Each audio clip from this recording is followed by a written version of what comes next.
Mental health ಕೇಸಸ್ಗಳು ಯಾವ ಮಟ್ಟಕ್ಕೆ ಮುಟ್ಟಿದೆ ಅಂತ ಹೇಳಿದರೆ, ಭಾರತದಲ್ಲಿ ಇಡೀ ವಿಶ್ವವನ್ನು ನಾವು ಕಂಪೇರ್ ಮಾಡಿದರೆ ಭಾರತದಲ್ಲಿ ಮೆಂಟಲ್ ಹೆಲ್ತ್ ಕೇಸಸ್ಗಳು ಜಾಸ್ತಿ ಆಗ್ತಾ ಉಂಟು.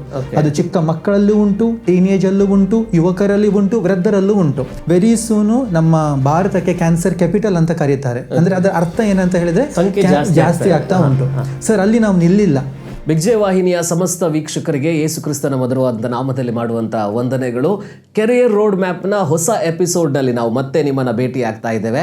ಈಗಾಗಲೇ ನಮ್ಮ ಹೊಸ ಎಪಿಸೋಡಲ್ಲಿ ನಾವು ಯಾವ ರೀತಿಯ ಕಾರ್ಯಕ್ರಮವನ್ನು ಮಾಡ್ತೇವೆ ಎಂಬುದಾಗಿ ನಮ್ಮ ಆರಂಭದ ಎಪಿಸೋಡಲ್ಲಿ ನಾವು ಅನೇಕ ಸಂಗತಿಗಳನ್ನು ತಿಳಿಸಿದ್ದೆವು. ಆರಂಭದ ಎಪಿಸೋಡಲ್ಲಿ ಈ ಒಂದು ಕಾರ್ಯಕ್ರಮದ ಉದ್ದೇಶದ ಕುರಿತಾಗಿ ನಾವು ಮಾತಾಡಿದೆವು. ಯಾಕಾಗಿ ಕಾರ್ಯಕ್ರಮವನ್ನು ಮಾಡ್ತಾ ಇದ್ದೇವೆ, ಯಾರಿಗೋಸ್ಕರವಾಗಿ ಮಾಡ್ತಾ ಇದ್ದೇವೆ, ಮತ್ತು ಈ ಕಾರ್ಯಕ್ರಮದ ಉದ್ದೇಶಗಳೇನು, ಇಲ್ಲಿ ಯಾರು ಸಂಪನ್ಮೂಲ ವ್ಯಕ್ತಿಗಳಾಗಿ ಬರ್ತಾರೆ ಮತ್ತು ಯಾವ ವಿಚಾರಗಳನ್ನು ಕುರಿತಾಗಿ ನಾವು ಚರ್ಚೆ ಮಾಡ್ತೇವೆ. ಹೀಗೆ ಅನೇಕ ಸಂಗತಿಗಳನ್ನು ನಾವು ಆ ಕಾರ್ಯಕ್ರಮದಲ್ಲಿ ತಿಳಿಸಿಕೊಟ್ಟಿದ್ದೆವು. ಮತ್ತು ನಿಮಗೆ ಈ ಕಾರ್ಯಕ್ರಮದಿಂದ ಏನು ಬೇಕು ನೀವು ತಿಳಿಸಿಕೊಡಿ, ನಾವು ಅದನ್ನು ನಿಮಗೆ ತರುವಂಥ ಪ್ರಯತ್ನವನ್ನು ಮಾಡ್ತೇವೆ ಎಂಬುದಾಗಿ ಕೂಡ ಹೇಳಿದೆವು. ಸೊ ನಾನು ನಿಮ್ಮೆಲ್ಲರನ್ನ ಇವತ್ತು ಈ ಎಪಿಸೋಡ್ಗೆ ಪ್ರೀತಿಯಿಂದ ಸ್ವಾಗತಿಸ್ತಾ ಇದ್ದೇನೆ.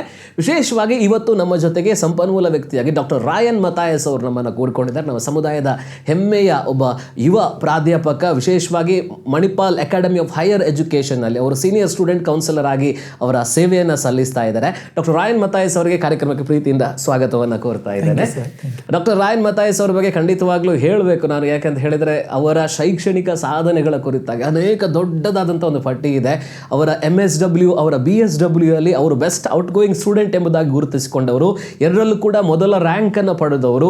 ಶೈಕ್ಷಣಿಕವಾಗಿ ಹಂತ ಹಂತವಾಗಿ ಒಂದೊಂದೇ ಹೆಜ್ಜೆಗಳನ್ನು ಮೇಲೆ ಇಡ್ತಾ ಅವರು PhD ಅನ್ನು ಕೊಯಂಬತ್ತೂರಲ್ಲಿ ಅವರು ಯೂನಿವರ್ಸಿಟಿಯಲ್ಲಿ, ಭಾರತೀಯ ಯೂನಿವರ್ಸಿಟಿಯಲ್ಲಿ ಮುಗಿಸಿದ್ರು.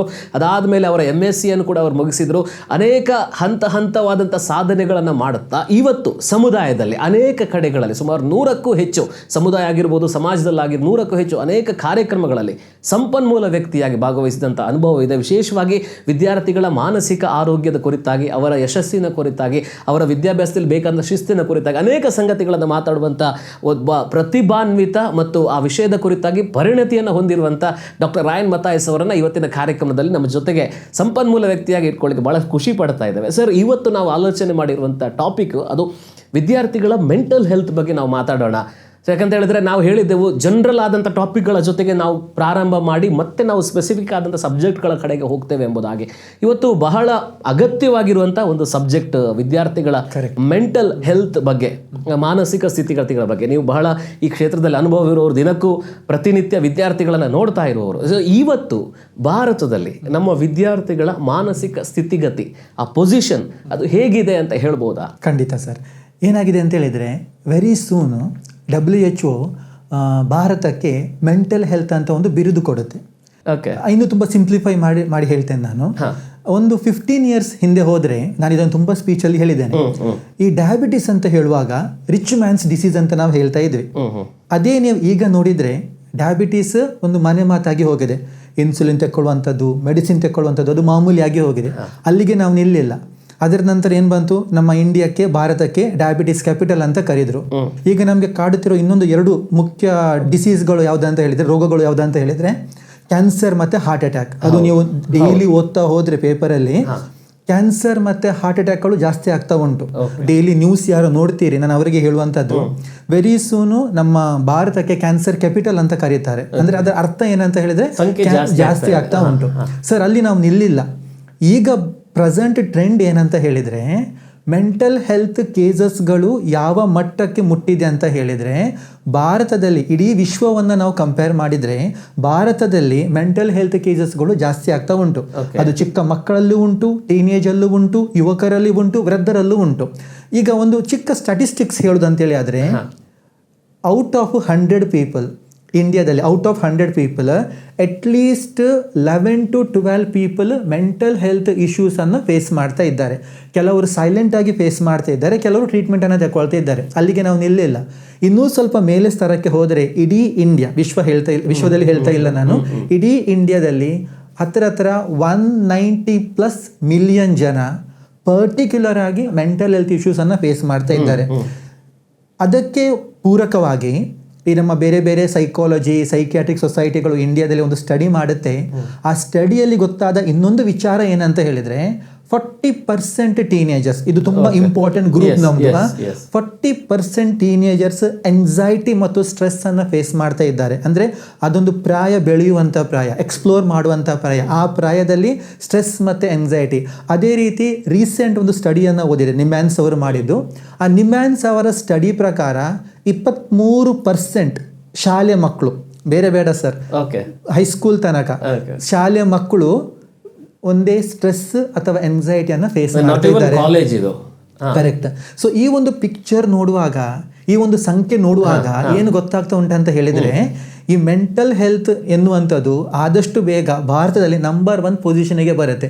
ಪಾಸಿಟಿವ್ ರೀತಿಯಲ್ಲೆಲ್ಲ, ನೆಗೆಟಿವ್ ರೀತಿಯಲ್ಲಿ. ಯಾಕಂತ ಹೇಳಿದ್ರೆ ಅಷ್ಟು ಕೇಸಸ್ಗಳು ಜಾಸ್ತಿ ಆಗ್ತಾ ಉಂಟು.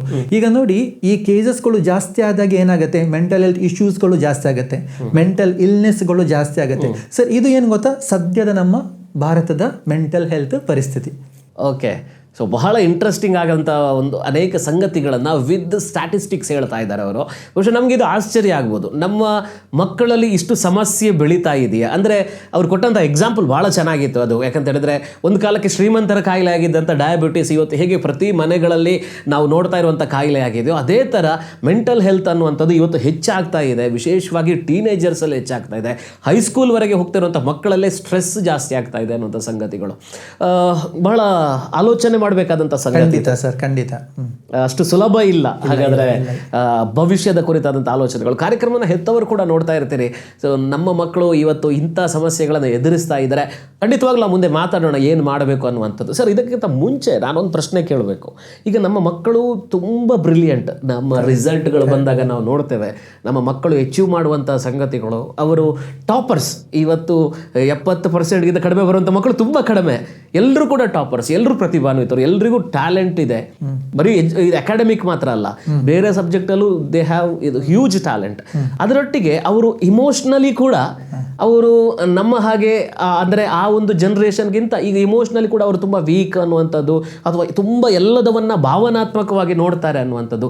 ಸೊ ಈ ಬ್ಯಾಲೆನ್ಸನ್ನು ಹೇಗೆ ನೋಡ್ಕೋಬಹುದು ಅಂತ, ಒಂದು ಕಡೆ ಅಕಾಡೆಮಿಕಲಿ ತುಂಬ ಸ್ಟ್ರಾಂಗ್ ಆಗುವಂಥದ್ದು, ಟ್ಯಾಲೆಂಟೆಡ್ ಇರುವಂಥದ್ದು, ಅದ್ರ ಜೊತೆಗೆ ಇಮೋಷ್ನಲ್ ಕೂಡ ಬ್ಯಾಲೆನ್ಸ್, ಅದನ್ನು ಹೇಗೆ ಮ್ಯಾನೇಜ್ ಮಾಡ್ಬೋದು ಅವರು ಅಂತ. ಓಕೆ, ಇಮೋಷನಲಿ ಬ್ಯಾಲೆನ್ಸ್ ಮಾಡೋದು ಸರ್ ತುಂಬ ಸುಲಭ ಇಲ್ಲ. ನಾನು ಯಾಕಂತ ಹೇಳ್ತೇನೆ, ಬೇಸಿಕ್ ಎಕ್ಸಾಂಪಲ್ ಕೊಡ್ತೇನೆ.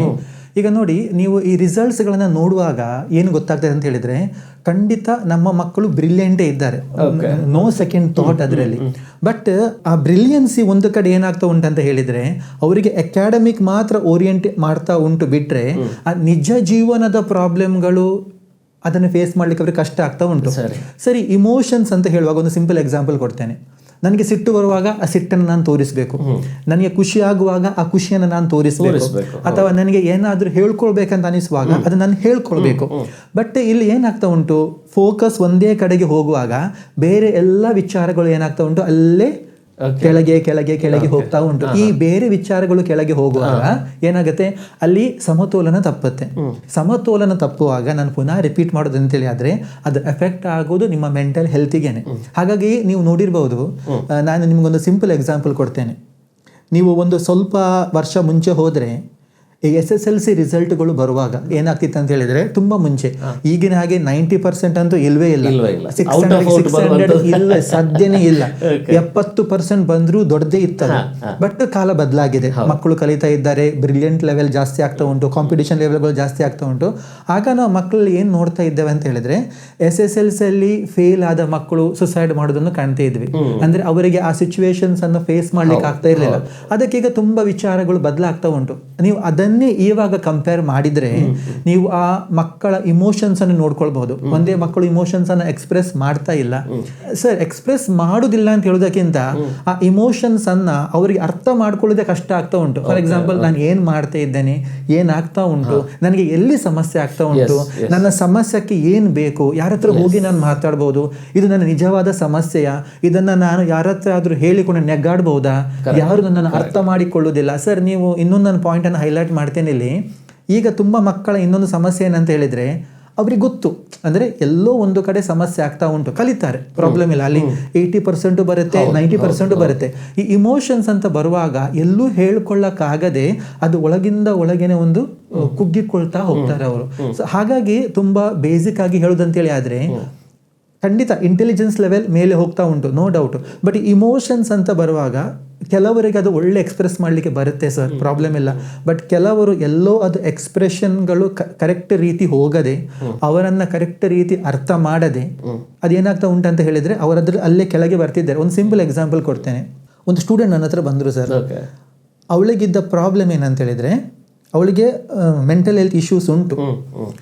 ಅವಳು ಮನೆಯಲ್ಲಿ ಎಷ್ಟು ಕನ್ವಿನ್ಸ್ ಮಾಡ್ತಾ ಇದ್ದಾಳೆ ಅಂತ ಹೇಳಿದರೆ, ನನಗೆ ಈ ರೀತಿ ಪ್ರಾಬ್ಲಮ್ಗಳು ಆಗ್ತಾ ಉಂಟು, ಏನು ಮಾಡಬೇಕಂತ. ಬಟ್ ಅದನ್ನು ಯಾರು ಒಪ್ಕೊಳ್ಳಿಕ್ಕೆ ರೆಡಿ ಇಲ್ಲ. ನನ್ನ ಹತ್ರ ಬಂದು ಮುಂದೆ ಕೂತಾಗ ಜಸ್ಟ್ ಒಂದು 10 ನಿಮಿಷ ಕಣ್ಣೀರು ಹಾಕಿದ್ಲು. ಅದರ ಉದ್ದೇಶ ಒಂದೇ, ಏನಂತ ಹೇಳಿದರೆ, ನಾನು ಮನೆಯಲ್ಲಿ ಹೇಳ್ತಾ ಇದ್ದೇನೆ ನನ್ನ ಪ್ರಾಬ್ಲಮ್ ಈ ರೀತಿ ಉಂಟು, ಬಟ್ ಯಾರು ಅದನ್ನು ಅರ್ಥ ಮಾಡ್ಕೊಳ್ಳಿಕ್ಕೆ ರೆಡಿ ಇಲ್ಲ ಅಂತ. ನಾನು ಪ್ಯಾರೆಂಟ್ಸ್ ಅವರು ನೋಡ್ತಾ ಇದ್ದಾರೆ ನೀವು ಹೇಳಿದಾಗೆ. ಫಸ್ಟ್ ಇಲ್ಲಿ ನನ್ನ ಇಂಟೆನ್ಷನ್ ಏನಂತ ಹೇಳಿದರೆ, ಮಕ್ಕಳು ಖಂಡಿತ ಸರ್ ಕಲಿಬೇಕು, ಮಾರ್ಕ್ಸ್ಗಳು ಬರಬೇಕು, ಯಾಕೆ ನಾವು ಕಾಂಪಿಟೇಷನಲ್ಲಿ ಇದ್ದೇವೆ. ಅದರ ಜೊತೆಗೆ ನಮ್ಮ ಇಮೋಷನ್ಸ್ ಏನುಂಟು, ಆ ಭಾವನೆಗಳು ಏನುಂಟು ಅದನ್ನು ಅರ್ಥ ಮಾಡ್ಕೋಬೇಕು. ಇಲ್ಲಾದ್ರೆ ಏನಾಗ್ತದೆ ಅಂತ ಹೇಳಿದ್ರೆ, ನಾಳೆ ಎಷ್ಟೋ ಮಾರ್ಕ್ಸ್ ಬಂದರೂ ಆ ನಮ್ಮ ಭಾವನೆಗಳಿಗೆ ವ್ಯಾಲ್ಯೂ ಇಲ್ಲ ಅಂತೇಳಿ ಆದರೆ ಆ ಮನುಷ್ಯ ಕೆಳಗೆ ಬೀಳ್ತಾನೆ ಬಿಟ್ಟರೆ ಮೇಲೆ ಬರಲಿಕ್ಕೆ ಸಾಧ್ಯ ಇಲ್ಲ ಸರ್. ಇದೀಗ ಏನಾಗ್ತಾ ಉಂಟು ಅಂತ ಹೇಳಿದರೆ, ಕೆಲವು ಮಕ್ಕಳು ಎಜುಕೇಷನಲ್ಲಿ ನೀವು ನೋಡ್ಲಿಕ್ಕೆ ಹೋದರೆ ಕಾಂಪಿಟೇಷನಲ್ಲೂ ಇದ್ದಾರೆ, ಇಮೋಷನಲ್ ಇಂಟೆಲಿಜೆನ್ಸು ಉಂಟು. ಬಟ್ ಕೆಲವರಿಗೆ ಏನಾಗ್ತಾ ಉಂಟು, ಆ ಬರೇ ಮಾರ್ಕ್ಸ್ ಓರಿಯೆಂಟೆಡ್ ಆಗ್ತಾ ಉಂಟು ಬಿಟ್ಟರೆ ಬೇರೆ ಅವರ ಲೈಫಲ್ಲಿ ಏನಾಗ್ತಾ ಉಂಟು, ಏನು ಪ್ರಾಬ್ಲಮ್ಸ್ ಆಗ್ತಾ ಉಂಟು ಅದನ್ನು ಎಕ್ಸ್ಪ್ರೆಸ್ಸು ಮಾಡ್ತಾ ಇಲ್ಲ, ಅದನ್ನು ಹೇಳ್ಕೊಳ್ತಾ ಇಲ್ಲ ಅವರು. ಹಾಗಾಗಿ ಸರ್ ಆ ಬ್ಯಾಲೆನ್ಸ್ ನಾನು ಫುಲ್ ಉಂಟಂತ ಹೇಳ್ತಾ ಇಲ್ಲ, ಎಲ್ಲೋ ಒಂದು ಕಡೆ ಅದು ಮೇಲೆ ಕೆಳಗೆ ಆಗ್ತಾ ಇದೆ ಬ್ಯಾಲೆನ್ಸ್ ಅನ್ನೋದು. ನಮ್ಮ ದೇಶದ ಒಂದು ದುರಂತ ಅಥವಾ ನಮ್ಮ ಸಮಾಜದ ದುರಂತ ಏನು ಅಂತ ಹೇಳಿದ್ರೆ, ಇವತ್ತು ದೈಹಿಕವಾಗಿ ಸಮಸ್ಯೆ ಬಂದರೆ ಅದಕ್ಕೆ ಟ್ರೀಟ್ಮೆಂಟ್ ಮಾಡಲಿಕ್ಕೆ ಬಹಳ ಬೇಗ ನಾವು ನೋಡ್ತೇವೆ, ಅದಕ್ಕೆ ಡಾಕ್ಟರ್ ಹತ್ರ ಹೋಗ್ತೇವೆ. ಬಟ್ ಮಾನಸಿಕವಾಗಿ ನಮಗೆ ಏನಾಗ್ತಾ ಇದೆ, ಎಲ್ಲ ಒಂದು ಕಡೆ ಒಂದಷ್ಟು ಆರೋಗ್ಯದಲ್ಲಿ, ನಮ್ಮದು ಮಾನಸಿಕ ಆರೋಗ್ಯದಲ್ಲಿ ಒಂಚೂರು ಇಂಬ್ಯಾಲೆನ್ಸ್ ಆದರೆ ಅದನ್ನು ಸಮಾಜ ಕೂಡ ಇವತ್ತು ಆಕ್ಸೆಪ್ಟ್ ಮಾಡ್ತಾ ಇಲ್ಲ, ಹೆತ್ತವರಿಗೂ ಅರ್ಥ ಆಗೋದಿಲ್ಲ ಎಷ್ಟೋ ವಿಚಾರಗಳಲ್ಲಿ ಅನ್ನುವಂಥದ್ದು. ಸೊ ಆ ಬ್ಯಾಲೆನ್ಸ್ ಇನ್ನೂ ಕರೆಕ್ಟಾಗಿ ಬಂದಿಲ್ಲ ಅಂತ. ಸರ್, ಈಗ ನೀವು ಆ ಪ್ರಶ್ನೆಯನ್ನು, ನಾನು ಕೇಳುವಂಥ ಪ್ರಶ್ನೆ ನೀವು ಆಲ್ರೆಡಿ ಟಚ್ ಮಾಡಿದ್ರಿ. ಅಂದರೆ ಯಾಕೆ ಈ ಮಾನಸಿಕ ಆರೋಗ್ಯ ಸಮಸ್ಯೆಗಳು ನಮ್ಮ ಮಕ್ಕಳಿಗೆ ಬರ್ತಾ ಇದೆ, ಯಾಕೆ ಈ ಮಾನಸಿಕ ಆರೋಗ್ಯ ಸಮಸ್ಯೆಗಳು ನಮ್ಮ ಯುವಕರಲ್ಲಿ ಜಾಸ್ತಿ ಆಗ್ತಾ ಇದೆ ಅಂತ? ಸರ್, ತುಂಬ ಬೇಸಿಕ್ಕಾಗಿ ಹೇಳೋದಂತೇಳಿ ಆದರೆ, ಈಗಿನ ನೀವು ಸ್ಥಿತಿಗತಿಗಳನ್ನು ನೋಡಿದರೆ ಪ್ರತಿಯೊಂದು ಲೆವೆಲಲ್ಲಿ ಕಾಂಪಿಟೇಷನ್ ಜಾಸ್ತಿ ಆಗ್ತಾ ಉಂಟು. ನೀವು ಯಾವುದೇ ಏರಿಯಾ ತಗೊಳ್ಳಿ, ಆ ಕಾಂಪಿಟೇಷನ್ ಜಾಸ್ತಿ ಆದ ಹಾಗೆ ಕಂಪ್ಯಾರಿಸನು ಜಾಸ್ತಿ ಆಗ್ತಾ ಉಂಟು. ಈ 3% ಸಮಸ್ಯೆಗಳು ಬರುವುದೇ ಕಂಪ್ಯಾರಿಸನಿಂದ. ಆ ಕಂಪ್ಯಾರಿಸನ್ ಆ್ಯಕ್ಚುಲಿ ನಾನು ಎಷ್ಟರ ಮಟ್ಟಿಗೆ ಉಂಟಂತ ಹೇಳಲಿಕ್ಕೆ ಆಗೋದಿಲ್ಲ ಸರ್. ಯಾಕೆ ಇಲ್ಲಿ ಪ್ಯಾರೆಂಟ್ಸು ನೋಡ್ತಾ ಇರ್ಬೋದು, ಮಕ್ಕಳು ನೋಡ್ತಾ ಇರ್ಬೋದು, ಶಿಕ್ಷಕರು ನೋಡ್ತಾ ಇರ್ಬೋದು, ಎಲ್ಲರೂ ನೋಡ್ತಾ ಇರ್ಬೋದು. ಆ ಕಂಪ್ಯಾರಿಸನ್ ಯಾವ ಮಟ್ಟಿಗೆ ಅಂತ ಹೇಳಿದರೆ, ಕೆಲವು ಕಡೆ ಮಕ್ಕಳ ವ್ಯಾಲ್ಯೂವನ್ನು ಅರ್ಥ ಮಾಡ್ಕೊಳ್ಳೋರೇ ಇಲ್ಲ, ಅವರ ಸಮಸ್ಯೆಗಳನ್ನು ಅರ್ಥ ಮಾಡಿಕೊಳ್ಳೋರೇ ಇಲ್ಲ. ಆಗ ಏನಾಗ್ತದೆ ಅಂತ ಹೇಳಿದರೆ, ಈ ಕಾಂಪಿಟೇಷನ್ಗಳು ಇನ್ಕ್ರೀಸ್ ಆದಾಗ, ಸರ್ ಈಗ ನೀವು ಒಂದು ಲೆವೆಲಲ್ಲಿ ಮುಂದೆ ಇದ್ದೀರಿ, ನಿಮ್ಮ ಲೆವೆಲಿಗೆ ನಾನು ಬರಲಿಕ್ಕೆ ಆಗೋದಿಲ್ಲ ಅಂತ ಹೇಳಿದರೆ ನಾನು ಪ್ರಯತ್ನ ಮಾಡ್ಬೋದು. ನಾನು ಪ್ರಯತ್ನ ಮಾಡಿಯೂ ಆ ಲೆವೆಲಿಗೆ ರೀಚ್ ಆಗ್ತಾ ಇಲ್ಲ ಅಂತೇಳಿ ಆದರೆ ನನ್ನ ಸಮಸ್ಯೆ ಅಲ್ಲ ಅದು. ಅಲ್ಲಿ ಏನೋ ನನಗೆ ಒಂದು ಗೈಡೆನ್ಸ್ ಬೇಕು, ಮೋಟಿವೇಶನ್ ಬೇಕು. ಬಟ್ ಈಗ ಏನಾಗ್ತಾ ಉಂಟು, ಒಂದು ಕಡೆ ಕಾಂಪಿಟೇಷನ್ ಜಾಸ್ತಿ ಆಗ್ತಾ ಉಂಟು, ಇನ್ನೊಂದು ಕಡೆ ಪ್ರೆಷರ್ ಜಾಸ್ತಿ ಆಗ್ತಾ ಉಂಟು. ಪ್ರೆಷರ್ ಯಾಕಂತ ಹೇಳಿದರೆ, ಹೀಗೆ ಆಗಬೇಕು, ಇದನ್ನೇ ತಗೊಳ್ಬೇಕು, ಹೀಗೆ ಮುಂದೆ ಬರಬೇಕು ಅಂತ. ನಾನು ಇನ್ನೂ ಒಂದು ಇಲ್ಲಿ ಎಕ್ಸಾಂಪಲ್ ಕೊಡ್ತೇನೆ. ನನಗೆ ಒಂದು ಸ್ಟೂಡೆಂಟ್ ಹೇಳಿದ ನೆನಪುಂಟು, ಸರ್ ನನಗೆ ಆರ್ಟ್, ಲಿಟ್ರೇಚರ್, ಪಬ್ಲಿಕ್ ಸ್ಪೀಕಿಂಗ್ ಅದೆಲ್ಲ ತುಂಬ ಇಷ್ಟ. ನಾನು 5th ಸ್ಟ್ಯಾಂಡರ್ಡ್ ಇರುವಾಗ ನನ್ನ ಮನೆ ಸ್ಥಿತಿ ಹೇಗಿತ್ತು ಅಂತ ಹೇಳಿದರೆ, ಬರೇ ನನ್ನ ಟೇಬಲಲ್ಲಿ ಸೈನ್ಸ್ ಬುಕ್ಗಳು ಮಾತ್ರ. ಅದು ಬಿಟ್ಟು ನಾನು ಬೇರೆ ಪುಸ್ತಕಗಳನ್ನು ಓದಲಿಕ್ಕೆ ಇಲ್ಲ. ಅದು ಬಿಟ್ಟು ನಾನು ಬೇರೆ ಪುಸ್ತಕ ಓದಿದರೆ ಬೀಳುತ್ತೆ ಪೆಟ್ಟು. ಇದು ಒಂದು ಮನೆಯ ವಿಚಾರ ಆಗಿರ್ಬೋದು. ಬಟ್ ಈ ರೀತಿ ತುಂಬ ಆಗ್ತಾ ಉಂಟು. ಈ ಕಾಂಪಿಟೇಷನ್ಸ್ಗಳು, ಪ್ರೆಷರ್ಗಳು ಜಾಸ್ತಿ ಆದ ಹಾಗೆ ಇದು ಎಲ್ಲಿ ಸಮಸ್ಯೆ ಆಗುತ್ತೆ? ಫಸ್ಟ್ ಸಮಸ್ಯೆ ಬೀಳೋದೇ ಮನುಷ್ಯನ ಮಾನಸಿಕ ಆರೋಗ್ಯದ ಮೇಲೆ ಸಮಸ್ಯೆ ಬೀಳ್ತಾ ಉಂಟು. ಈಗ ನಾವಿಲ್ಲಿ ಮುಗಿಲಿಲ್ಲ ಸರ್.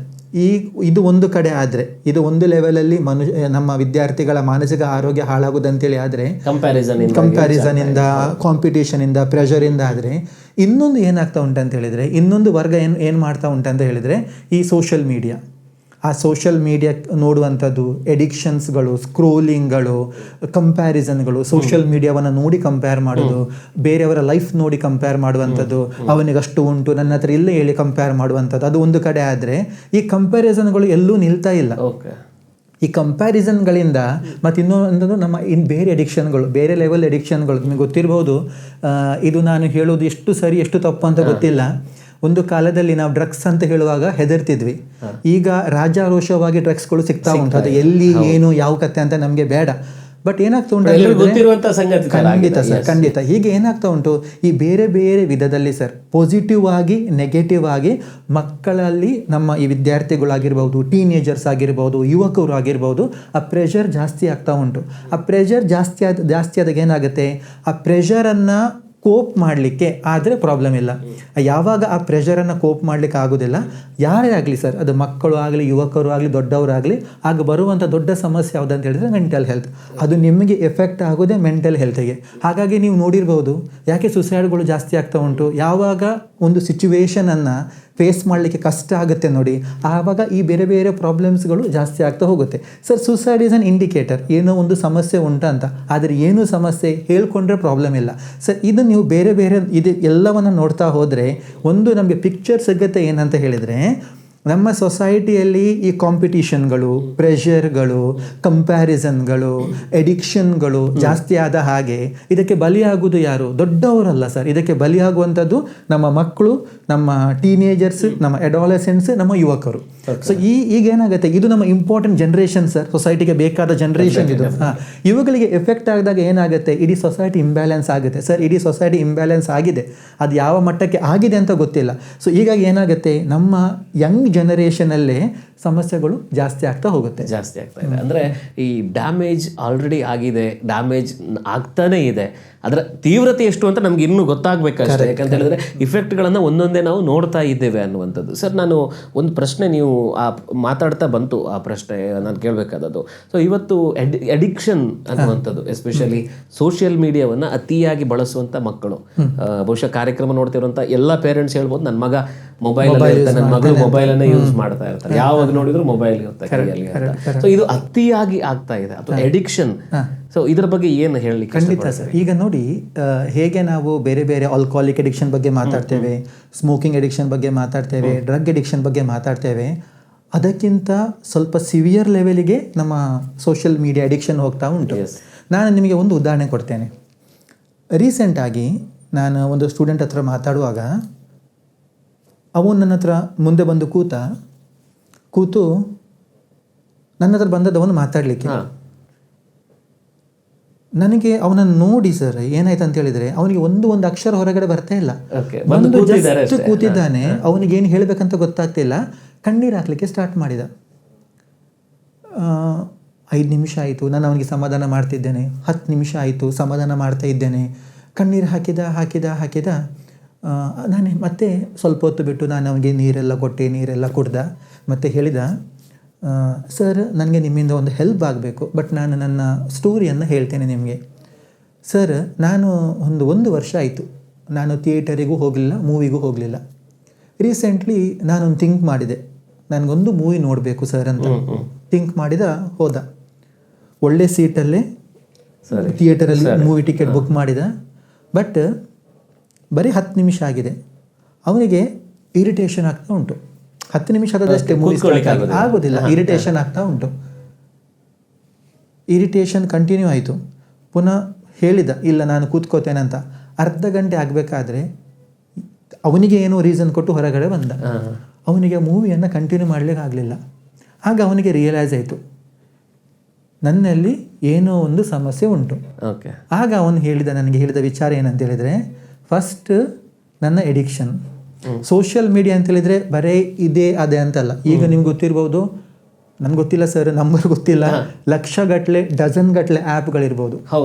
ಅದಕ್ಕೆ ಬೇಕಾಗಿ OTT ಪ್ಲ್ಯಾಟ್ಫಾರ್ಮ್ಸ್ಗಳು ಉಂಟು. ಓಕೆ, ಈಗ ಈ ಹುಡುಗನದ್ದು ನಾನು ಹೇಳ್ತೇನೆ ಸರ್, ಕಂಟಿನ್ಯೂ ಮಾಡ್ತೇನೆ. ಈ ಹುಡುಗ ಹೇಳಿದ, ಸರ್, ನನಗೆ ಏನಂತ ಹೇಳಿದರೆ, ನನಗೆ ಯಾವುದೇ ವಿಡಿಯೋವನ್ನು, ಈ ಸ್ಕ್ರೋಲಿಂಗ್ ರೀಲ್ಸ್ ಆಗಿರ್ಬೋದು, ಈಗ ರೀಲ್ಸ್ ನೀವು ನೋಡಿ ಸರ್, ನನಗೆ ಎಕ್ಸಾಕ್ಟ್ ಟೈಮ್ ಗೊತ್ತಿಲ್ಲ, ಬಟ್ ಸೆಕೆಂಡ್ಸ್ ಅಥವಾ 1 ಮಿನಿಟ್ 2 ಮಿನಿಟ್ ಅಷ್ಟೇ. ಅವನಿಗೆ ಆ ರೀಲ್ಸ್ ನೋಡಿ ಮತ್ತೆ ನಿಮ್ಗೊಂದು ಆಪ್ಷನ್ ಉಂಟಲ್ಲ, ಬೇಕಾದ್ರೆ ನೋಡ್ಬೋದು, ಇಲ್ಲಾಂದ್ರೆ ಸ್ಕ್ರೋಲ್ ಮಾಡ್ಬೋದು. ಈ ಅಭ್ಯಾಸ ಆಗಿ ಅವನಿಗೆ ಮೂವಿ ನೋಡುವಾಗ ಆ ಮೂವಿಯನ್ನು ಫಾರ್ವರ್ಡ್ ಮಾಡುವ, ಆ ಮೂವಿಯನ್ನು ಮುಂದೆ ಕೊಂಡು ಹೋಗುವ, ಹಾಗೆ ಆಯಿತು. ಆಗ ಅವನಿಗೆ ರಿಯಲೈಸ್ ಆಯಿತು. ಸರ್, ನಾನು ಇದನ್ನು ಯಾಕೆ ಹೇಳಿದೆ ಅಂತ ಹೇಳಿದರೆ, ಇದು ಆ ಒಂದು ಹುಡುಗನ ಕತೆ ಆಗಿರ್ಬೋದು. ಇದೇ ರೀತಿ ಎಷ್ಟೋ ಮಕ್ಕಳ ಕತೆ ಇದೆ. ಅಂದರೆ ಏನೋ ನೋಡ್ಕೊಂಡು ಅವರು ಸ್ಟಾರ್ಟ್ ಮಾಡ್ತಾರೆ, ಎಡಿಕ್ಷನ್ ಸ್ಟಾರ್ಟ್ ಆಗುತ್ತೆ. ಬಟ್ ಅದನ್ನು ಎಲ್ಲಿ ನಿಲ್ಲಬೇಕು ಅಂತ ಗೊತ್ತಿಲ್ಲ. ಇನ್ನೂ ನಿಮಗೆ ನೀವು ಬೇಕಾದರೆ ತಂದೆ ತಾಯಿಗಳ ಹತ್ರ ಕೇಳಿ. ಈಗ ಈ OTT ಪ್ಲಾಟ್ಫಾರ್ಮ್ಸ್ಗಳು ಬಂದ ನಂತರ ಇದು ಒಂದು ಎಡಿಕ್ಷನ್ ಮಕ್ಕಳಿಗೆ. ಇಡೀ 8 ಎಪಿಸೋಡ್ಸು 9 ಎಪಿಸೋಡ್ಸ್ ಒಂದೇ ಸಲ ನೋಡೋದು. ಈಗ ನಮ್ಮ ಕಾಲದಲ್ಲಿ ಹೇಗಿತ್ತು, ಒಂದು ಧಾರಾವಾಹಿ ಬಂದ್ರೆ ಅದರ ನೆಕ್ಸ್ಟ್ ಎಪಿಸೋಡ್ ನೆಕ್ಸ್ಟ್ ಡೇ ಬರೋದು, ನೆಕ್ಸ್ಟ್ ಡೇ ಅಥವಾ ಅದಕ್ಕೂ ಹಿಂದೆ ಒಂದು ವೀಕಿಗೆ ಬರ್ತಾ ಇತ್ತು. ಆದಿತ್ಯವಾರ ಒಂದು 4 ಗಂಟೆಗೆ ಒಂದು ಪಿಕ್ಚರ್ ನಾವೆಲ್ಲರೂ ಕಾಯ್ತಾ ಇದ್ವಿ. ಅದರ ನಂತರ ಸಿಚುವೇಶನ್ ಚೇಂಜ್ ಆಗಿ ಕೇಬಲ್ ಟಿವಿಗಳು ಬಂತು, ಈಗ OTT ಪ್ಲಾಟ್ಫಾರ್ಮ್ಸ್ಗಳು ಬಂತು, ಸೋಷಿಯಲ್ ಮೀಡಿಯಾಗಳು ಬಂತು, ಶಾರ್ಟ್ ವಿಡಿಯೋಸ್ಗಳು ಬಂತು. ಇದೆಲ್ಲ ಟೋಟಲ್ ಏನಾಗ್ತಾ ಉಂಟು ಅಂತ ಹೇಳಿದ್ರೆ ಮಕ್ಕಳ ಎಡಿಕ್ಷನ್ ಲೆವೆಲ್ ಅನ್ನು ಜಾಸ್ತಿ ಮಾಡ್ತಾ ಉಂಟು. ಈಗ ನಿಮ್ಗೆ ಇನ್ನೊಂದು ಏನಾಯ್ತು ಅಂತ ಹೇಳಿದ್ರೆ ಸೋಷಿಯಲ್ ಮೀಡಿಯಾ ಬಂದ ನಂತರ ನಿಮ್ಗೆ ಆಪ್ಷನ್ ಬಂತು. ನಿಮಗೆ ಇದೇ ಬೇಕಂತಿಲ್ಲ, ನಿಮಗೆ ಬೇಕಾದ ಹಾಗೆ ಸೋಷಿಯಲ್ ಮೀಡಿಯಾವನ್ನು ಯೂಸ್ ಮಾಡ್ಬೋದು. ನಿಮಗೆ ಬೇಕಾದಂತಹ ಆ್ಯಪ್ಗಳನ್ನು ಡೌನ್ಲೋಡ್ ಮಾಡ್ಬೋದು. ಅದು ಒಳ್ಳೆ ಆ್ಯಪ್ ಇರ್ಬೋದು, ಕೆಟ್ಟ ಆ್ಯಪು ಇರ್ಬೋದು. ಆಗ ಏನಾಗುತ್ತೆ, ಈ ಸೋಷಿಯಲ್ ಮೀಡಿಯಾ ಆಗಿರ್ಬೋದು, ಈ ಆ್ಯಪ್ ಎಡಿಕ್ಷನ್ ಜಾಸ್ತಿ ಆದ ಹಾಗೆ ಇದು ಪುನಃ ಏನು ಮಾಡುತ್ತೆ, ನಾನೀಗೊಂದು ಎಕ್ಸಾಂಪಲ್ ಕೊಟ್ಟೆ ಅಲ್ಲ, ಇದು ಫಸ್ಟಿಗೆ ಎಫೆಕ್ಟ್ ಆಗೋದು ಮನುಷ್ಯನ ಮೆದುಳಿನ ಮೇಲೆ, ಮತ್ತು ಅವನ ಎನ್ವೈರ್ಮೆಂಟ್ ಮೇಲೆ, ಅವನ ಅಕಾಡೆಮಿಕ್ಸ್ ಮೇಲೆ, ಅವನ ಫ್ಯಾಮಿಲಿ ಮೇಲೆ, ಮತ್ತು ಟೋಟಲಿ ಅವನ ಸೋಷಿಯಲ್ ಲೈಫ್ ಮೇಲೆ. ಸೊ ನೀವು ಜಸ್ಟ್ ಥಿಂಕ್ ಮಾಡಿ ಸರ್, ಈ ಎಡಿಕ್ಷನ್ ಬೇಗ ಮುಗಿಯುವುದಿಲ್ಲ. ಇದು ಸ್ಕ್ರೋಲಿಂಗ್ ಎಡಿಕ್ಷನ್ ಉಂಟಲ್ಲ, ಇದು ಬೇಗ ಮುಗಿಯುವುದಿಲ್ಲ, ಸ್ಪೆಷಲಿ ಸೋಷಿಯಲ್ ಮೀಡಿಯಾ ಎಡಿಕ್ಷನ್. ಯಾಕಂತ ಹೇಳಿದ್ರೆ ನಿಮಗೊಂದು ಇಂಟ್ರೆಸ್ಟ್. ಈಗ ಅದಕ್ಕೆ ನನಗೆ ಕ್ಲಿಯರ್ ಟರ್ಮ್ ಗೊತ್ತಿಲ್ಲ ಸರ್. ನಮ್ಮ ನೀವು ಕಂಪ್ಯೂಟರ್ ಸೈನ್ಸ್ ಡಿಪಾರ್ಟ್ಮೆಂಟಲ್ಲಿ ಅಲ್ಗೋರಿಥಮ್ಸ್ ಏನೋ ಟರ್ಮ್ಸನ್ನು ಯೂಸ್ ಮಾಡ್ತಾರೆ ಅವರು. ಏನಾಗ್ತಾ ಉಂಟು, ಈಗ ಸ್ವಲ್ಪ ಅಡ್ವಾನ್ಸ್ ಆಗಿದೆ. ನೀವು ಒಂದು 4 ವೀಡಿಯೋಸಿಗೆ ಲೈಕ್ಸ್ ಕೊಡಿ, 5th ವಿಡಿಯೋ ನಿಮಗೆ ಬೇಕಾದದ್ದು ಬರುತ್ತೆ. ಕರೆಕ್ಟಾ? ಅದು ಯಾಕೆ ಬರುತ್ತೆ, ಅದಕ್ಕೆ ಅಷ್ಟು ಬೇಗ ಗೊತ್ತಾಗುತ್ತೆ, ಎಷ್ಟು ಕ್ವಿಕ್ ಉಂಟು ನೋಡಿ. ಇವನಿಗೆ ಇದನ್ನೇ ನೋಡಬೇಕು, ಇವನಿಗೆ ಇದೇ ಬೇಕು ಅಂತ. ಈಗ ಇಲ್ಲಿ ಮುಗಿಯಲಿಲ್ಲ. ನಾನು ಇನ್ನೂ ನಿಮಗೆ ಅಡ್ವಾನ್ಸ್ ಹೇಳ್ತಾ ಹೋಗ್ತೇನೆ. ನಾನು ಕೆಲವೊಂದು ಸ್ಕೂಲ್ಗಳಿಗೆ ಹೋಗುವಾಗ, ಇದು PU ಆಗಿರ್ಬೋದು, ಕಾಲೇಜ್ ಆಗಿರ್ಬೋದು, ಹೈಸ್ಕೂಲ್ ಹೋಗಿರ್ಬೋದು, ನನಗೆ ಇನ್ನೊಂದು ಬಂದ ವಿಚಾರ ಏನಂತ ಹೇಳಿದರೆ, ಈ ಸೋಷಿಯಲ್ ಮೀಡಿಯಾ ಎಡಿಕ್ಷನ್ ಯಾವ ಮಟ್ಟಕ್ಕೆ ಹೋಗಿದೆ ಅಂತ ಹೇಳಿದರೆ, ತುಂಬ ಜನ ಮಕ್ಕಳಿಗೆ, ಅದು ಟೀನೇಜರ್ಸ್ ಆಗಿರ್ಬೋದು ಅಥವಾ ನಮ್ಮ ಅಡಾಲಸೆಂಟ್ ಗ್ರೂಪ್ ಆಗಿರ್ಬೋದು ಅಥವಾ ನಮ್ಮ ಯೂತ್ ಆಗಿರ್ಬೋದು, ನಿದ್ರೆ ಬರ್ತಾ ಇಲ್ಲ. ಅಂದರೆ ಈ ಇಡೀ ರಾತ್ರಿ ವಿಡಿಯೋಸನ್ನು ನೋಡಿ ನೋಡಿ ನೋಡಿ ನಿದ್ರೆ ಬರದೆ ತುಂಬ ಜನ ನಮ್ಮ ಈ ಇಂಪಾರ್ಟೆಂಟ್ ಗ್ರೂಪ್ ಏನೋ ಸೊಸೈಟಿದು, ಅವರಿಗೆ ನಿದ್ರೆ ಸಮಸ್ಯೆಗಳು ಬರ್ತಾ ಉಂಟು. ಸರ್ ನೀವು ಜಸ್ಟ್ ಥಿಂಕ್ ಮಾಡಿ, ಯಂಗ್ ಏಜಲ್ಲಿ ನಿದ್ರೆ ಸಮಸ್ಯೆಗಳು ಬಂದರೆ ಭಾರಿ ಕಷ್ಟ. ಯಾಕಂತ ಹೇಳಿದ್ರೆ ಈ ಒಂದು age physically, mentally, spiritually, socially, emotionally ಬೆಳೆಯುವಂಥ ಏಜ್ ಅದು. ಈ ಏಜಲ್ಲೇ ಬೇರೆ ಬೇರೆ ಸಮಸ್ಯೆಗಳು ಬಂದರೆ ಏನಾಗುತ್ತೆ, ಅದು ಫಸ್ಟ್ ಎಫೆಕ್ಟ್ ಆಗೋದು ನಿಮ್ಮ ಫಿಸಿಕಲ್ ಹೆಲ್ತ್ ಮತ್ತು ಮೆಂಟಲ್ ಹೆಲ್ತ್. ಸೊ ಈ ಎಡಿಕ್ಷನ್ ಅಂತ ಹೇಳುವಂಥದ್ದು, ಈಗ ಅದು ಒಂದೇ ಸೋಷಿಯಲ್ ಮೀಡಿಯಾ ಅಂತನಿಲ್ಲ, ಆ್ಯಪ್ಗಳು ಉಂಟು. ನಾನು ರಿಪೀಟ್ ಮಾಡ್ತಿದ್ದೇನೆ ಪುನಃ, ಆ್ಯಪ್ಗಳು ಉಂಟು, ಬೇರೆ ಬೇರೆ ಉಂಟು, OTT ಪ್ಲ್ಯಾಟ್ಫಾರ್ಮ್ಸ್ಗಳು ಉಂಟು. ಹಾಗಾಗಿ ಅಂದರೆ ಇನ್ನೊಂದು ಏನು ಗೊತ್ತಾ ನೋಡಿ, ಇದು ಮಕ್ಕಳಿಗೆ ತುಂಬ ಈಸಿಯಾಗಿ ಸಿಗುತ್ತೆ. ಈಗ ನಮ್ಮ ದೇಶದ ಒಂದು ಪ್ಲಸ್ ಪಾಯಿಂಟ್ ಏನಂತ ಹೇಳಿದರೆ, ನಾವು ಡಾಟಾ ಎಂತ, ನಾವು ವೈಫೈ ಡಾಟಾ ಹೇಳ್ತೇವೆ, ನಾವು ಪೇ ಮಾಡೋದು ತುಂಬ ಕಮ್ಮಿ, ನಮ್ಮದು ಕಾಸ್ಟ್ಲಿ ಇಲ್ಲ. ಸೊ ಹಾಗಾಗಿ ನೀವು ಎಷ್ಟೇ ನೋಡಿ ನಿಮ್ಮ ಡಾಟಾ ಖಾಲಿ ಆಗೋದು ಕಷ್ಟ, ಬೇಗ ಖಾಲಿ ಆಗೋದಿಲ್ಲ. ಇನ್ನೊಂದು ರೀತಿಯಲ್ಲಿ ಏನಾಗ್ತಾ ಉಂಟು ಅಂತ ಹೇಳಿದರೆ, ಇದು ಒಂದೊಂದು ರೀತಿಯಲ್ಲಿ ಎಫೆಕ್ಟ್ ಆಗ್ತಾ ಉಂಟು. ಕೆಲವು ಕಡೆ ಫ್ಯಾಮಿಲಿ ಪ್ರಾಬ್ಲಮ್ಸ್ ಆಗ್ತಾ ಉಂಟು, ಡಿವೋರ್ಸ್ ತನಕ ಸಹ ಹೋಗಿದೆ ದೊಡ್ಡವರ ಇದು ಲೈಫಲ್ಲಿ, ಮತ್ತು ಅಕಾಡೆಮಿಕ್ಸಲ್ಲಿ ಪೂರ್ ಪರ್ಫಾರ್ಮೆನ್ಸ್ ಆಗಿದೆ, ಮತ್ತು ಕೆಲವು ಮಕ್ಕಳಿಗೆ ಕಲೀಲಿಕ್ಕೆ ಆಗ್ತಾ ಇಲ್ಲ, ಮತ್ತು ಕೆಲವು ಮಕ್ಕಳಿಗೆ ನಿದ್ರೆ ಬರ್ತಾ ಇಲ್ಲ, ಅಕಾಡೆಮಿಕ್ ಪರ್ಫಾರ್ಮೆನ್ಸ್ ತುಂಬ ಕಮ್ಮಿ ಆಗಿದೆ. ಸೊ ಇಲ್ಲಿ ನಾವು ಒಂದು ಥಿಂಕ್ ಮಾಡಬೇಕೇನಂತ ಹೇಳಿದರೆ, ಹೇಗೆ ನೋಡಿ ನಾವು ಡ್ರಗ್ ಅಡಿಕ್ಷನ್ ಹೇಳ್ತೇವೆ, ಅದೆಷ್ಟು ಡೇಂಜರಸ್, ಅದಕ್ಕಿಂತ ಜಾಸ್ತಿ ಅದು ಡೇಂಜರಸ್ಸೇ. ಅದು ನಾನು ಅಲ್ಲಿ ಕಂಪ್ಯಾರಿಸನ್ ಇಲ್ಲ, ನಾನು ಹೇಳ್ತೇನೆ ಅದಕ್ಕಿಂತ ಒಂದು ಲೆವೆಲ್ ಡೇಂಜರಸ್ ಸೋಷಿಯಲ್ ಮೀಡಿಯಾ. ಯಾಕಂತ ಹೇಳಿದರೆ ಸೋಷಿಯಲ್ ಮೀಡಿಯಾ ಮತ್ತು ಮೊಬೈಲ್, ಅದರ ಪ್ಲಸ್ ಪಾಯಿಂಟ್ ಏನಂತ ಹೇಳಿದರೆ, ಅದಕ್ಕೊಂದು ಗಿಫ್ಟ್ ಉಂಟು. ಆ ಗಿಫ್ಟ್ ಏನು ಗೊತ್ತಾ, ನಿಮ್ಮನ್ನದು ಬೇಗ ಕ್ಯಾಚ್ ಮಾಡುತ್ತೆ ಮತ್ತು ನಿಮ್ಮನ್ನದು ಆ್ಯಕ್ಟಿವ್ ಆಗಿಡುತ್ತೆ. ಯಾವ ತನಕ ನಿದ್ರೆ ಬೆಡ್ಡಿಗೆ ಹೋಗೋ ತನಕ ಆ್ಯಕ್ಟಿವ್ನೆಸ್ ಒಳ್ಳೆಯದು.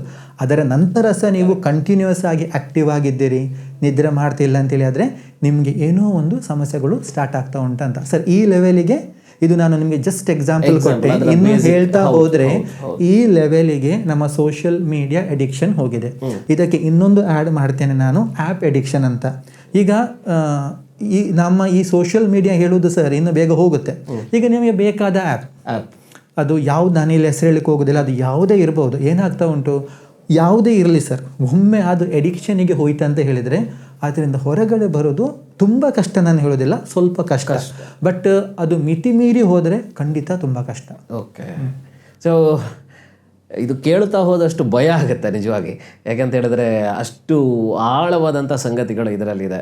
ಅಂದರೆ ಇವತ್ತು ನಮ್ಮ ದೇಶದಲ್ಲಿ ಫ್ರೀಯಾಗಿ ಒಂದು ಲೆವೆಲ್ಗೆ ದುಡ್ಡು ಕೊಡ್ತಾ ಇದ್ರು ಕೂಡ ಆ ದುಡ್ಡಿನ ಮೌಲ್ಯಕ್ಕಿಂತ ಎಷ್ಟೋ ಮೇಲೆ ಸಿಗ್ತಾ ಇರುವಂಥ ಡೇಟಾ ಆಗಿರ್ಬೋದು. ಇದರಿಂದಾಗಿ ಮಕ್ಕಳು ಹೆಚ್ಚೆಚ್ಚಾಗಿ ಯೂಸ್ ಮಾಡ್ತಾ ಇರುವಂಥ ಮೊಬೈಲ್ ಫೋನಲ್ಲಿ, ಅದರಲ್ಲಿ ಯೂಸ್ ಮಾಡ್ತಿರುವಂಥ ಸೋಷಿಯಲ್ ಮೀಡಿಯಾ, ಅದ್ರ ಯೂಸ್ ಮಾಡ್ತಿರುವಂಥ ಆ್ಯಪ್ಗಳು, ಅದರ ಮೇಲೆ ಯಾವುದೇ ಒಂದು ಕಂಟ್ರೋಲ್ ಇಲ್ಲದೆ ಇರುವಂಥದ್ದು, ಯಾರಿಗೂ ಕಂಟ್ರೋಲ್ ಇಲ್ಲದೆ ಇರುವಂಥದ್ದು ದೊಡ್ಡ ಸಮಸ್ಯೆಯನ್ನು ಹುಟ್ಟಾಗ್ತಾ ಇದೆ.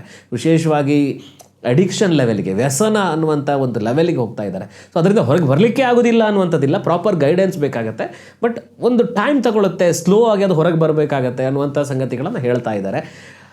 ನಾನು ನೆನೆಸ್ತೇನೆ ಈ ಎಪಿಸೋಡನ್ನು ನಾವು ಇಲ್ಲಿಗೆ ನಿಲ್ಲಿಸಬೇಕಾಗತ್ತೆ. ಯಾಕಂತ ಹೇಳಿದ್ರೆ ಅನೇಕ ಸಂಗತಿಗಳನ್ನು ನಾವು ಮಾತಾಡಲಿಕ್ಕಿದೆ. ಬಹುಶಃ ಮೆಂಟಲ್ ಹೆಲ್ತ್ ಬಗ್ಗೆ ನಾವು ಆರಂಭದಲ್ಲಿ ಎಪಿಸೋಡನ್ನು ಆರಂಭಿಸ್ತಾ ಇರುವಂಥದ್ದು ಇದು ಬಹಳ ಮುಖ್ಯ ಆಗುತ್ತೆ. ಯಾಕಂತ ಹೇಳಿದ್ರೆ ಹೆತ್ತವರು ಅರ್ಥ ಮಾಡ್ಕೊಳ್ಬೇಕು, ಪೇರೆಂಟ್ಸ್ ಅರ್ಥ ಮಾಡ್ಕೊಳ್ಬೇಕು, ಗಾರ್ಡಿಯನ್ಸ್ ಅರ್ಥ ಮಾಡ್ಕೊಳ್ಬೇಕು, ಪಿಯರ್ ಅರ್ಥ ಮಾಡ್ಕೊಳ್ಬೇಕು, ಜೊತೆಗಿರೋರು ಅರ್ಥ ಮಾಡ್ಕೊಳ್ಬೇಕು, ಸಮಾಜ ಅರ್ಥ ಮಾಡ್ಕೊಳ್ಬೇಕು, ಲೆಕ್ಚರರ್ಸ್ ಇರ್ಬೋದು, ಟೀಚರ್ಸ್ ಇರ್ಬೋದು, ಯಾರು ಕಾರ್ಯಕ್ರಮ ನೋಡ್ತಾ ಇದ್ದೀರಿ, ಇವತ್ತು ವಿದ್ಯಾರ್ಥಿಗಳ ಮನಸ್ಸಲ್ಲಿ, ಯುವತಿಯರ ಮನಸ್ಸಲ್ಲಿ ಏನು ಓಡಾಡ್ತಿದೆ ಅನ್ನುವಂಥದ್ದನ್ನು ನಾವೆಲ್ಲರೂ ಅರ್ಥ ಮಾಡ್ಕೊಳ್ಬೇಕು ಮತ್ತು ಸ್ಪಷ್ಟವಾಗಿ ತಿಳ್ಕೊಳ್ಬೇಕಂತ ಅನಿವಾರ್ಯ ಇದೆ. ಹಾಗಾಗಿ ರಾಯನ್ ಮಥಾಯಸ್ ಅವರ ಜೊತೆಗೆ ನಾನು ಇನ್ನೂ ಹೆಚ್ಚು ಮಾತಾಡಬೇಕು.